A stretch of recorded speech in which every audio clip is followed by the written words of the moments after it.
To welcome back to the program former Vice President, former Indiana Governor, former Hugh Congressman, husband of Karen, father of Michael, Audrey, and Charlotte, grandfather of Avery, Mike Pence. Good morning, Mr. Vice President. Welcome back to the Hugh Hewitt Show. Hugh, it is great to be with you. Thank you for that welcome, and thank you for having me on a day so important in the life of our family with the publication of my autobiography, So Help Me God. It's a great way to start the day on the Hugh Hewitt Show. I have spent the last 72 hours, 96 hours actually, reading So Help Me God, and it's a magnificent read. I want everyone to go out and get it, and you will be rewarded. I had a caller earlier today said, why don't you talk to Mike Pence about what happened in Indiana with the Art RFRA? I said, there's a whole chapter on that. You ought to go get the book. And so I knocked them out. But let's start by telling people why I chose That's Life. I always take my music cues out of the book. And I didn't want to play, Indiana, because, Ohio State just thrashed the Hoosiers. So explain to people why I picked my That's Life by Frank Sinatra. The story that I try and tell in So Help Me God is really a story about God's faithfulness, about the central role that my decision to put my faith in Jesus Christ played, the role that my wife and family have played. But someone told me not long ago they think the secret star of So Help Me God is my late father, Ed Pence. And he was a great fan of Frank Sinatra. Dad's been gone 30 years, but I will tell you that song that you brought us in with, Hugh, still, when I hear it, I can't think of, I can't help but think of my dad. I can't help but see him smiling. It really, in so many ways, he was a man of profound faith. He was a combat veteran, but he lived the American dream. And I think he is the star of So Help Me God, Mr. Vice President, because making the four boys go out and make that sign for the farmer, and people, we don't have time to do that. People should read it just for that book, but everybody deserves a father like Ed Pence, and nobody deserves to lose them at the age of 58. And that rallying from that, and your mom being a widow for so many years is also, she's a hero too. I love books when they get into parents, because parenting matters. And you talk a lot about parenting, and I appreciate that, Mr. Vice President. Let me ask you something else in here. You both are a successful member of the House. You ran successfully for a leadership position. You ran unsuccessfully for a leadership position. So let me start with some news. What should the House GOP do right away with Kevin McCarthy? I think Kevin McCarthy should be the next Speaker of the United States House of Representatives. I served with Kevin when I was in leadership the last time we defeated Nancy Pelosi, and Kevin McCarthy, Steve Scalise, their entire team have led this conference to a victory. I know people would like to see that majority larger. I traveled to 35 states in the last year, but make no mistake about it, Kevin McCarthy is going to be a great Speaker of the House, and having the Republicans in the majority in the House of Representatives is going to give us a foundation to begin to turn this country back to the policies that we were advancing at home and abroad under the Trump-Pence administration. And I couldn't be more supportive of the next Speaker of the House, Kevin McCarthy. I wish people would read, journalists would read, So Help Me God, for how this works, because you actually detail when you ran unsuccessfully against John Boehner and when you ran successfully for conference chair. They'll know how it works if they read So Help Me God. Second question, you have been the president of the Senate, and therefore you're in a great position to opine on whether or not Mitch McConnell ought to be back as leader. I've endorsed him. I hope it's not even a lot of drama. What do you think? When you think of the accomplishments of the Trump-Pence administration, whether it be historic tax relief, the largest increased investment in our national defense since the days of Ronald Reagan, whether it be the efforts to secure our border, reduce illegal immigration by 90%, unleash American energy, or maybe most important of all, see 300 conservatives confirmed to our courts, including 3 Supreme Court justices. None of that would have been possible without 2 years where Mitch McConnell was the Senate Majority Leader. He is an enormously talented legislator, and he deserves to continue to lead Republicans in the United States Senate. Mitch McConnell has my full support as the Republican leader in the United States Senate. There are 2 headlines for this interview. I want one more, Mr. Vice President. I want to take your time and go through this thing page by page if I have to. You endorsed Ted Cruz, as you recount in So Help Me God in 2016. and tonight you are going to hear your former colleague in the presidency and vice presidency, Donald Trump, announce he's running again. Will that impact your decision on whether to seek the presidency? the only decision Karen and I have made with regard to our future is that we're not going to let anybody else make that decision for us. I heard a long time ago there's two kinds of people in politics, Hugh. There's people that are called and people that are driven. Dan Coates told you that, didn't he? He did. You got a great memory. Well, and so help me God, people will be able to read that I've been both. Yep. I let my ambition get ahead of me early in my life, but ever since we were elected to Congress and then governor and then to serve as vice president, Karen and I have always sought the Lord's will in our life. We've approached decisions prayerfully. We've sought to go where we're called, and that's how we'll make this decision after the first of the year. Mr. Vice President, one last political question. I really do want to go to the details of So Help Me God, because it's actually inspiring and important for people to read. But in 2016, and you detail watching this with some amazement, the former president just knocked off Jeb, and then he knocked off Chris Christie, then he knocked off Marco, and he went down the line. Do you think those who oppose him, whether you're on that stage or not, and you haven't made your decision yet, should they get together and organize beforehand to avoid the serial knockoffs that the former president is so good at? I mean, he's very good at this. Look, the American people love competition, Hugh.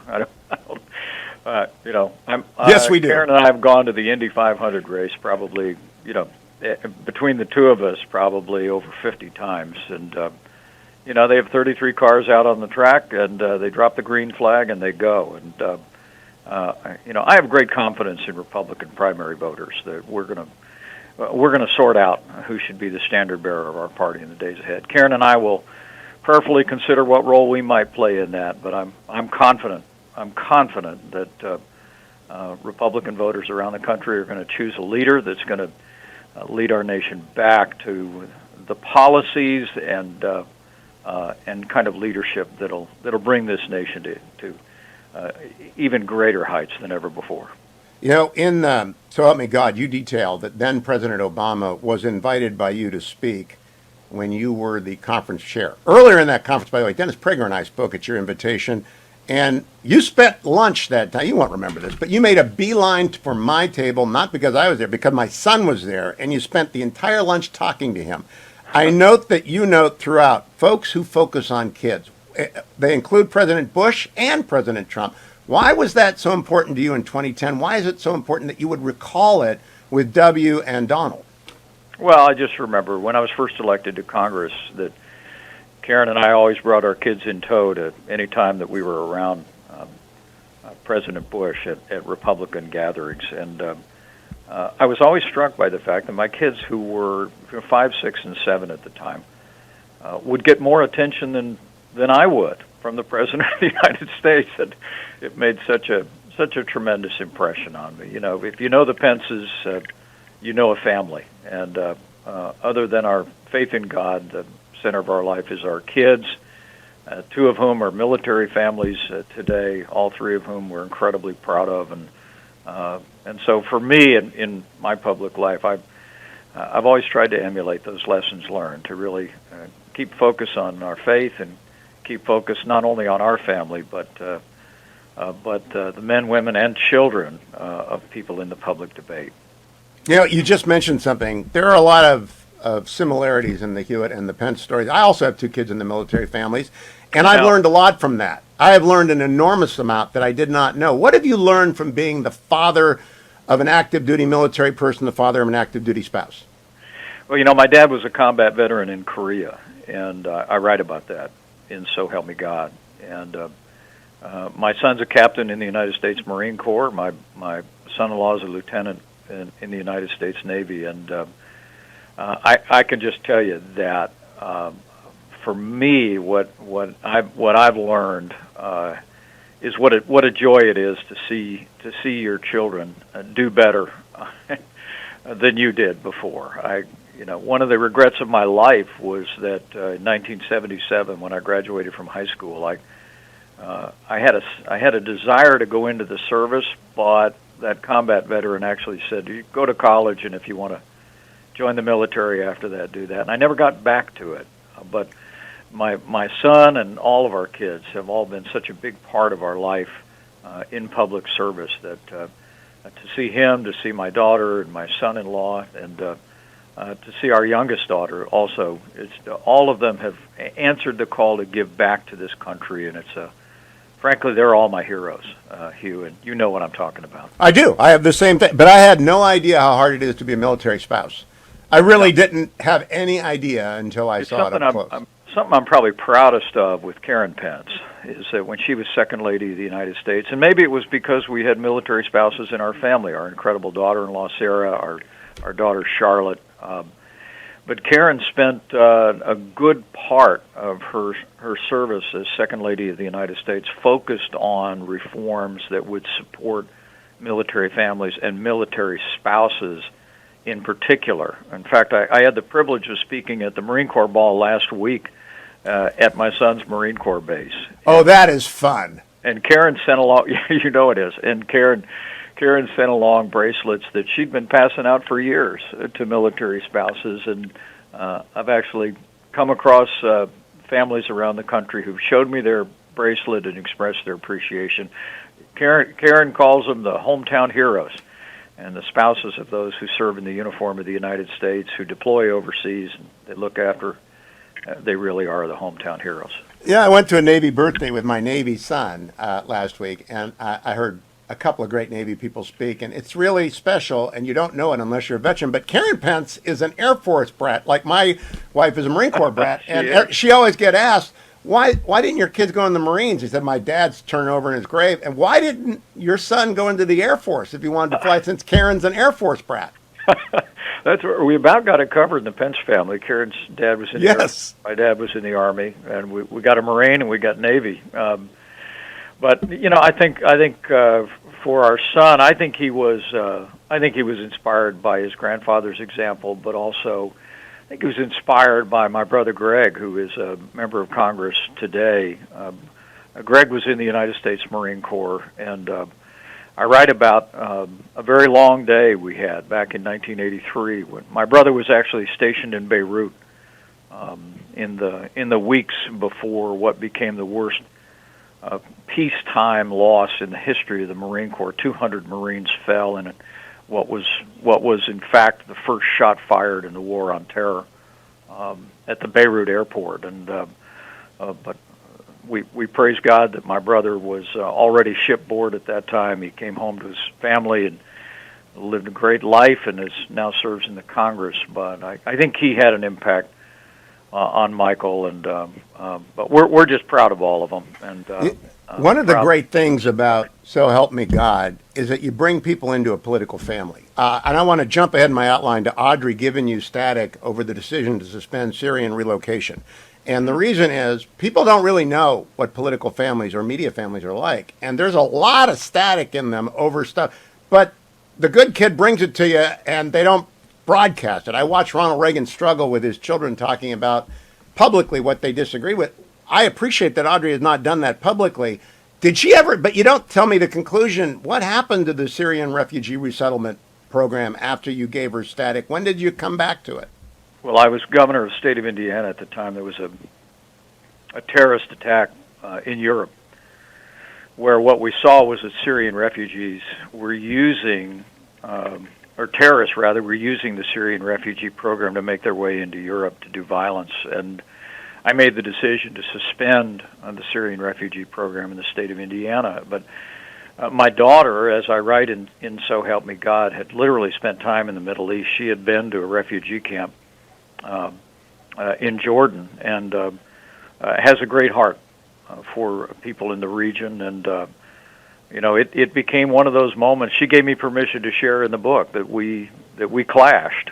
She felt very strongly that I was wrong to suspend the refugee program in the wake of that terrorist attack. I sat her down and said, as governor of Indiana, the safety and security of the people of the state was my highest priority, and I would err on the side of security until I was convinced that we were doing the kind of vetting that was necessary to ensure that no one was coming into our state that represented a threat to our people. And at the end of the day, we agreed to disagree. But you know, the thing I'm proudest of about our kids is that we raised them to think for themselves. We really did. We We tried, as the Bible says, to train them up in the way they should go, and the belief that when they're old, they'll not depart from it. We taught them about our Christian faith, raised them into church. But one of the lodestars for Karen and me has always been that our kids think for themselves. We have enormous respect for them, and to this very day, we continue to be very, very close to all of our children and incredibly proud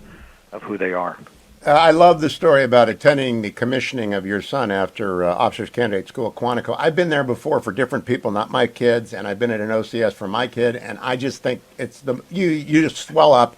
And they identified his fiance without doing so. I just thought it was well written. Let me go, very well written story. Let me go to the controversy that my caller called about earlier, the RFRA controversy in Indiana. Sure. It's on page 133. I have not seen you. Literally not seen you since Rick Grinnell was sworn in as our ambassador to Germany with his husband Matt there, and you held the family Bible for Rick, and you swore. I've not seen you since that moment. And my question to you is, what do you think the Republicans ought to do about the Same-Sex Marriage Act that is going to come to the floor in the Senate today or tomorrow, that Rob Portman, Susan Collins, and others are sponsoring? I would vote for it because there is no attempt to overturn Obergefell, and it does protect religious liberty. You wrote in So Help Me God, you quote Micah 4:4, everyone will sit under their own vine and under their own fig tree, and no one will make them afraid. Right. How does that play into what Republicans ought to vote on the new Marriage Act in the Senate? Well, I'm actually glad your caller raised the issue. It was the title of that chapter in So Help Me God is Lessons Learned Defending Religious Liberty. Yep. You know, we Indiana enacted the Religious Freedom Restoration Act. It was immediately, almost overnight, it was mischaracterized by the national media and the political left in the country as somehow a license to discriminate when in fact I think some 30 states at the time had religious freedom acts, and President Bill Clinton had signed the federal religious freedom law. It really was in the days leading up to the Obergefell decision that would legalize same-sex marriage that there was a desire to ensure that people with deeply held religious beliefs that I share, that marriages between one man and one woman, would continue to be able to hold those beliefs in work and in worship and in their lives. And but I tried to be candid. I tried to be humble about lessons learned along the way, because as I said once again in the book, that the people of Indiana are the greatest people in the world. They're loving, they're caring, they're generous, they're strong-willed. But Hoosier hospitality is not a slogan, and we took some steps to protect constitutional liberties, but also to make it clear that Hoosiers don't believe in discrimination against anyone. I don't think anyone should ever be harassed or mistreated for who they are, who they love, or what they believe. And I think we landed there. And I'll always hold the view that I have about traditional marriage, Hugh. And if I was in the Congress of the United States, I'd vote in a way consistent with my values. But I truly do believe at the end of the day in Indiana, we squared it by simply standing on the express language of the Indiana Constitution. One of the ways I think God used that experience in my life was, 6 months after that controversy in Indiana, we were able to bring the state back together by focusing on the religious liberty, the freedom of speech, or freedom of religion and freedom of conscience that's in the Indiana Constitution. And I write about that, and it would be another half a dozen years later in another January that, with that lesson enshrined in my heart, I would simply focus on what the Constitution of the United States had to say, and to stand there four square. Now, the Constitution of the United States is interpreted by the court conclusively, and Obergefell says that same-sex marriage shall be upheld. I believe the same-sex marriage bill on the Senate has extraordinary protections for religious liberty. Do you know if you would recommend people vote for it?